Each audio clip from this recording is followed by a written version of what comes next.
اللہ الرحمن الرحیم۔ السلام علیکم ناظرین۔ مفتی محمد شفیع رحمہ اللہ نے ایک مرتبہ فرمایا کہ یہ واقعہ میں نے حضرت مولانا اشرف علی تھانوی رحمہ اللہ سے سنا، اور حضرت تھانوی رحمہ اللہ فرماتے ہیں میں نے یہ واقعہ حضرت رشید احمد گنگوئی رحمہ اللہ سے سنا۔ واقعہ یہ ہے کہ ایک ڈاکو تھا جس کی ساری زندگی ڈاکہ زنی میں گزری۔ جب وہ بوڑھا ہو گیا، جسم میں طاقت نہ رہی، اعصاب کمزور ہو گئے اور ڈاکہ ڈالنے سے عاجز ہو گیا، تو فاقوں کی نوبت آ پہنچی اور گزر بسر کی کوئی بھی صورت نظر نہیں آتی تھی۔ آخر اس نے اپنے دوستوں سے مشورہ کیا اب کیا کرنا چاہیے۔ دوستوں نے مشورہ دیا کہ پیر بن جاؤ، سبز رنگ کا تہبند، سبز رنگ کا چوغا اور موٹے موٹے دانوں والی تسبیح اور ایک لمبا عرصہ لے کر کسی گاؤں کے باہر بیٹھ جاؤ اور یاد خدا میں مشغول رہو، اور تصوف کی ایک دو کتابوں کا مطالعہ بھی جاری رکھو۔ جھاڑ پھونک شروع کر دو، پھر دیکھو کہ کیسی موج ہوتی ہے۔ پہننے کو کپڑے، کھانے کو طرح طرح کے کھانے اور خدمت کے لیے ہمہ وقت خادم موجود ہوں گے۔ کچھ بھی کرنا نہ پڑے گا اور زندگی راحت سے گزرے گی۔ چنانچہ اس ڈاکو نے ایسا ہی کیا اور پیر بن کر کسی بستی کے باہر درخت کے نیچے بیٹھ گیا۔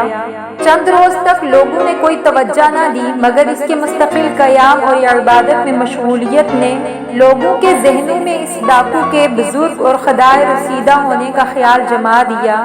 بستی میں کسی بچے کا بیمار ہونا تھا کہ دم کے لیے اس کے پاس آ پہنچے اور دم کرنے کی درخواست کی تو اس نے دم کر دیا اور تعویذ بھی لکھ کر دے دیا۔ اللہ کی شان کہ بچہ تندرست ہو گیا۔ بچے کا تندرست ہونا تھا کہ پوری بستی میں اس کی بزرگی کی شہرت مشہور ہو گئی۔ لوگ اپنی مشکلات کی دعائیں کروانے کے لیے حاضر ہونے لگے اور نذرانے بھی آنا شروع ہو گئے۔ خاصا کام چل گیا، دکان جم گئی، کھانے پینے کی کمی نہ رہی، خدمتگار اور عقیدت مند ہر وقت حاضر خدمت رہنے لگے اور زندگی بڑے آرام و سکون سے گزرنے لگی۔ جب اس کی بزرگی کی شہرت دور دور تک پہنچ گئی تو کچھ لوگ مخلص بھی اللہ کا نام اور اس کا راستہ دریافت کرنے کے لیے حاضر ہوئے اور بیت ہو گئے اور خلوص سے اللہ کی اطاعت کرنے لگے، اور یہ ڈاکو ان کا پیر بن گیا اور ان کی اصلاح کتابوں کے ذریعے کرتا رہا جو کہ اس نے اپنے پاس رکھی ہوئی تھی، تصوف کی کتابیں۔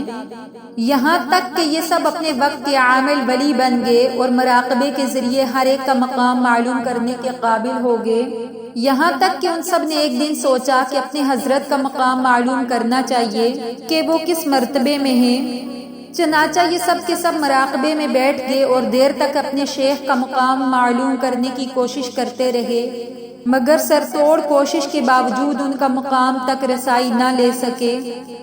آخر سب مراقبے سے نکلے اور سب اپنی اپنی اس حرکت پر نادم ہوئے اور کہنے لگے ہم سے بہت بڑی گستاخی ہو گئی، ہم کہاں اس قابل کہ اپنے شیخ کا مقام معلوم کر سکیں، بلکہ حضرت کا مقام اتنا بلند ہے کہ ہم میں سے کوئی بھی اسے معلوم کرنے کی طاقت نہیں رکھتا۔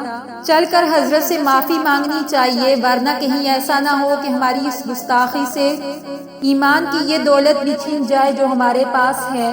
چنانچہ یہ سب اپنے شیخ کی خدمت میں حاضر ہوئے اور گستاخی ذکر کر کے معافی طلب کرنے لگے۔ چنانچہ اس ڈاکو کی توبہ صادق کا وقت آ پہنچا تھا اور ان کی بات سن کر اس کی آنکھوں سے آنسو بہنے لگے اور ٹپ ٹپ نیچے گرنے لگے، اور اس نے کہا کہ تم لوگ میرا مقام کہیں اور تلاش کر رہے ہو، لیکن اگر میرا مقام اسفل السافلین میں ڈھونڈتے تو مل جاتا۔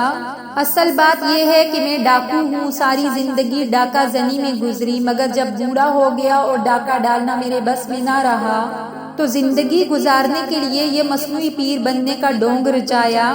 اللہ تعالیٰ نے آپ لوگوں کو آپ کے خلوص کی بدولت نواز دیا، ورنہ میری حقیقت اس سے زیادہ کچھ نہیں جو بیان کی ہے۔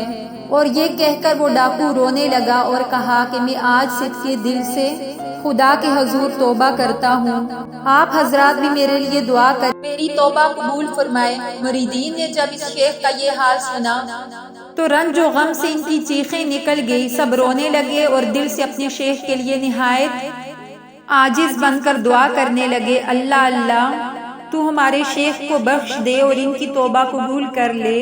چنانچہ ان کی دعاؤں کی برکت کے ذریعے ڈاکو کی خالص توبہ قبول کر لی گئی اور ڈاکو کو اس وقت اولیاء کاملین کی صف میں داخل فرما دیا گیا۔ حضرت مفتی محمد شفیع رحمہ اللہ نے یہ واقعہ سنا کر فرمایا، ہمارے یہ اکابرین اپنے آپ کو اسی طرح کسی قابل ہی نہ سمجھتے تھے، بلکہ علم و عمل کے آفتاب مہتاب تھے، مگر اپنے آپ کو بالکل مٹائے ہوئے تھے۔ امید ہے آج کی ویڈیو آپ کو پسند آئی ہوگی۔ اگر آپ کو ہماری ویڈیو پسند آئی ہے تو اس ویڈیو کو لائک کیجئے، ایسی ہی مزید ویڈیوز کے لیے ہمارے چینل کو سبسکرائب کیجئے۔ ملتے ہیں نیکسٹ ویڈیو میں، تب تک کے لیے اللہ حافظ۔